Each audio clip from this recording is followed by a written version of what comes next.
What happens at Camp Prom doesn't stay at Camp Prom. Kristen here, and today we're talking about High School Musical, the series, Season 3, Episode 7. The Wildcats are moving and grooving at their 70s themed Camp Prom, and things are changing very drastically as we lead up to next week's season finale, the opening night of Frozen. Let's kind of break down where everyone's at. I want to start off with Ricky because I do feel that I was maybe a little bit skeptical of him in this season just because I really didn't like the direction that they took his character in season 2. And so I was sort of like, what is he doing? Even at the end of last week's episode when he was telling Jet, oh, I have an idea, my first thought was like, oh, is he trying to break up EJ and Gina? I think maybe my mindset was going back a little bit to that first season where people were a little bit cattier and meaner, when really everybody in the show has grown so much and I think is more mature in certain aspects. So it was nice to see that Ricky is actually trying to help other people and support people, and that he's really been a mentor for a bunch of people this season, but especially Jet. And so his big idea is actually to get Maddox's ex-girlfriend Madison to come to camp, and maybe they can, fix their relationship because Jet feels that he's the one that kind of ruined it. And here's where we get another exciting cameo. We had JoJo Siwa as Madison. I thought I broke something, and I just thought if I got you both in a room, maybe that would fix it. He was just looking out for you. They make some joke that Madison has 2 left feet, and I'm like, oh my gosh, she's a dancer, guys. JoJo Siwa is like literally known for being a dancer. You're not gonna have her do some moves, sing a little bit, perform?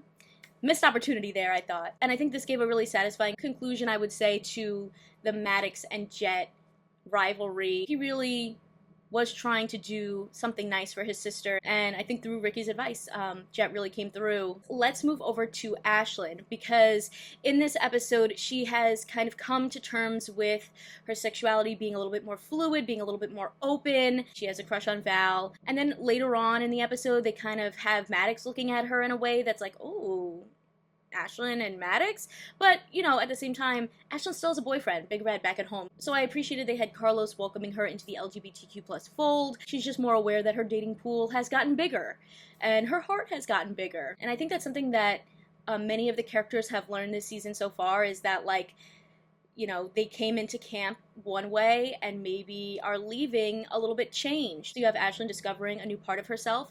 You have Carlos, who they sort of kind of teased that he had some body image issues, and he overcomes that in this episode with the guys. And even Courtney, who we've been seeing has been struggling with a lot of anxiety and, was afraid to climb the rock wall, ends up doing that. And so it was nice to see them all kind of face their fears and overcome them. I do think that they could have expanded those stories a little bit more. It just felt like they were B-plot storylines, and the main focus has really been Jet and Maddox and the EJ, Ricky, Gina love triangle. So I would have loved to see Carlos, Ashlyn, and Courtney's stories be a little bit more robust, but you do get that satisfying, they broke through their fears and achieved something. Let's talk a little bit more about Ricky, EJ, and Gina and that love triangle that's been brewing. They all have a little bit of history from the past seasons, but obviously in this season, EJ and Gina are dating. Ricky's just sort of pining after her, and there's this looming kind of fear that Gina's going to find out that he likes her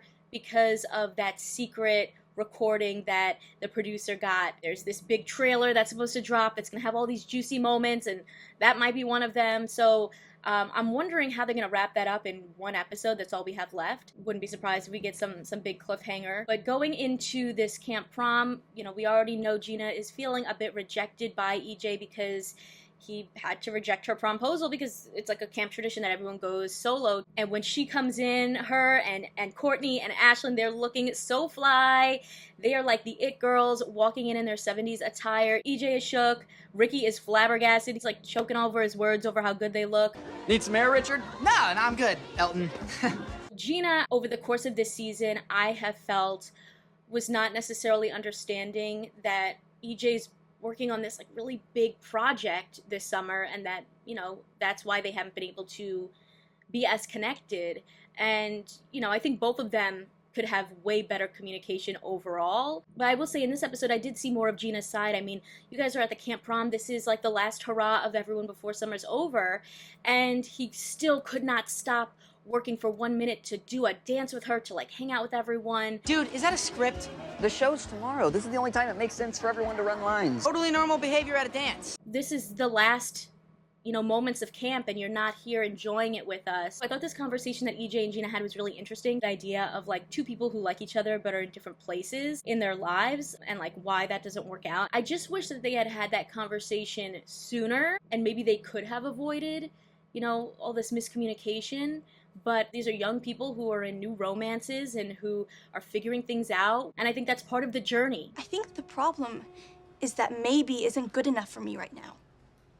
I can't be a maybe anymore, EJ. And while I really loved EJ and Gina together, I really just want these characters to be happy and be in a good place. And so they ultimately end up breaking up. Now this opens up a window for Ricky, and I was really impressed actually that there were times when he could have, easily just said like, hey, I like you, especially now that he knows that Gina and EJ aren't together anymore.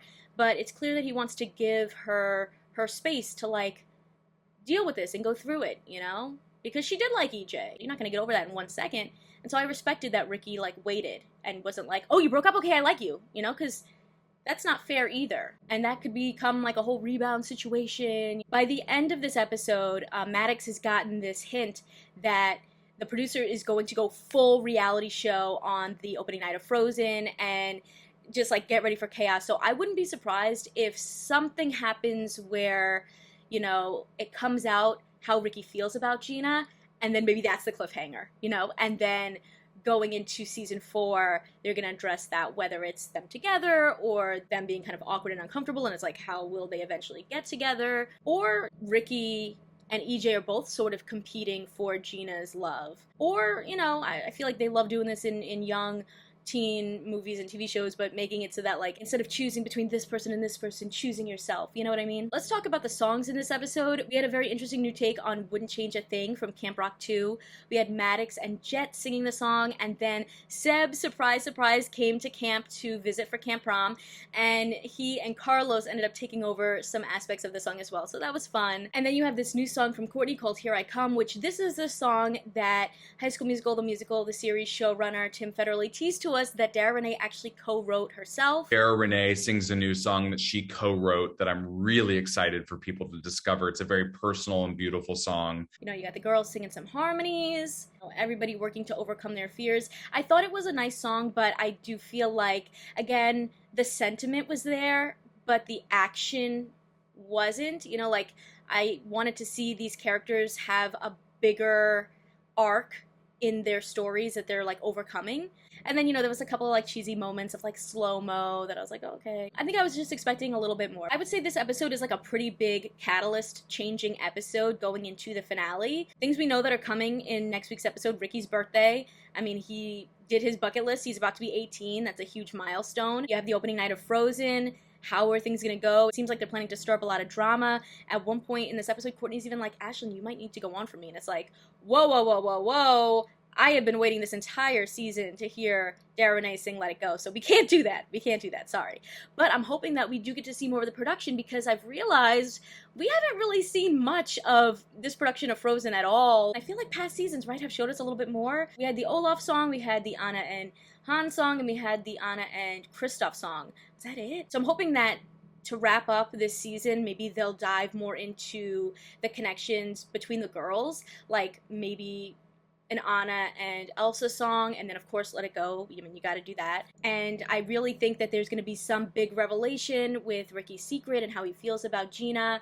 And I'm curious to see where we're going to go in the 4th season. I have a little teaser here from Tim Federle of what we can expect, and it just sounds like, we can't stick to the status quo anymore. Things are changing. I think mostly that after a summer that they all thought would be status quo, there's now no returning to the status quo. And I think it's very likely we'll go back to East High for what will end up being the senior year for certain characters. And that's probably all I can say, but it's going to be a big, juicy season. Another theory I have is that season 4 could have the Wildcats performing The Little Mermaid.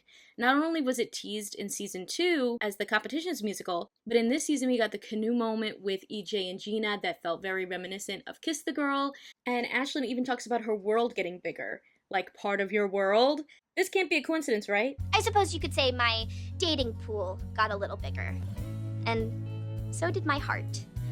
And so did my world. Next week, season finale, baby, woo! I would love to hear your thoughts and theories on this episode, on this season, so make sure to leave them down below. Consider subscribing if you like my videos, and if you want to talk more TV and movies with me outside of the comments section, check out my Patreon at patreon.com/kmaldo. If you like this one, you can check out more of my videos right over here.